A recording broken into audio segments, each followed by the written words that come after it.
Jeffrey Epstein का वो private island, जिसे आधिकारिक तौर पर लिटिल सेंट जेम्स कहा जाता था, दुनिया के सबसे खूबसूरत लेकिन सबसे डरावने स्थानों में से एक था। इसे लोग पाप का द्वीप यानी सिन आइलैंड या पीडोफाइल आइलैंड के नाम से जानते थे। इस आइलैंड के बारे में कुछ हैरान कर देने वाली बातें कही जाती हैं। आखिर कहाँ है ये आइलैंड? ये कैरिबियन सागर में यूएस वर्जिन आइलैंड के पास स्थित एक छोटा सा निजी द्वीप है। चारों तरफ नीला समुद्र और बीच में सफ़ेद रेत। बाहर से ये किसी जन्नत जैसा दिखता है, लेकिन इसके अंदर का सच बहुत कड़वा है। इस आइलैंड पर सबसे ज़्यादा चर्चा एक अजीबोगरीब इमारत की हुई, जो किसी मंदिर जैसी दिखती थी। लोगों का मानना है कि इसके नीचे गुप्त बेसमेंट्स हैं। ड्रोन फुटेज में देखा गया कि इस इमारत के दरवाजे नीचे की तरफ खुलते थे, जिससे शक हुआ कि असली गंदा काम ज़मीन के नीचे बने कमरों में होता था।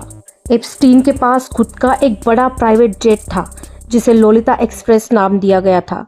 इस विमान में दुनिया के वीआईपी लोग बैठकर बिना किसी पासपोर्ट चेकिंग या रिकॉर्ड के सीधे इस आइलैंड पर उतरते थे।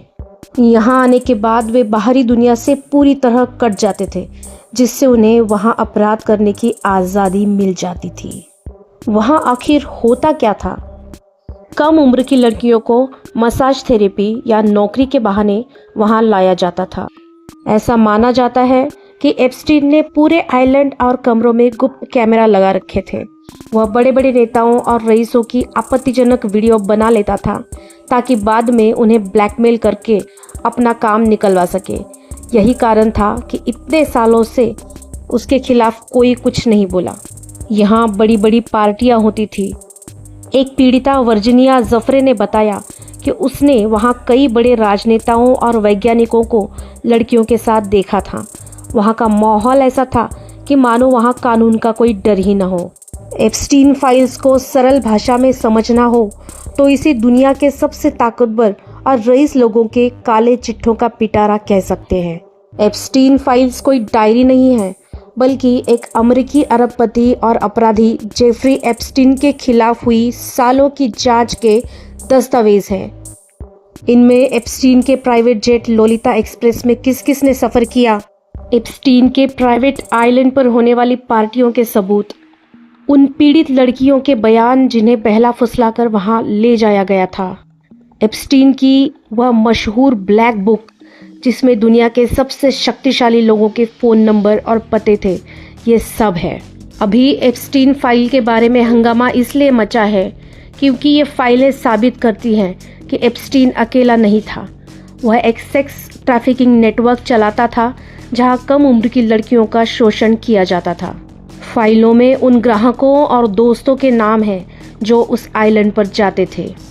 जेफरी एप्स्टीन ने 2019 में जेल में आत्महत्या कर ली थी, लेकिन उसकी मौत के बाद भी यह मामला खत्म नहीं हुआ। 2025 के अंत में ट्रंप प्रशासन द्वारा इन फाइलों को सार्वजनिक करने के आदेश ने पूरी दुनिया के एलीट क्लास में खलबली मचा दी।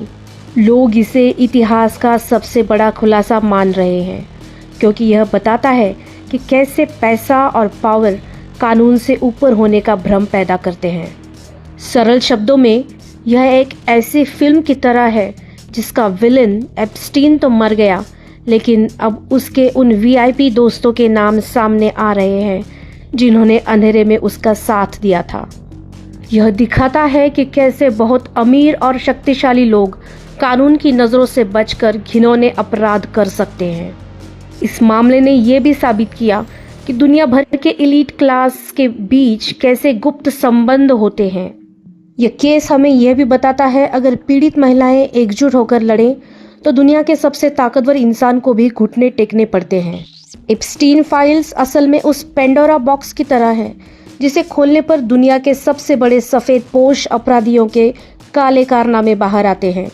यह मामला अभी भी पूरी तरह सुलझा नहीं है और आज भी नई नई फाइलें सामने आती रहती हैं। ऐसे ही और महत्वपूर्ण और दिलचस्प वीडियो देखने के लिए चैनल को सब्सक्राइब ज़रूर कीजिए।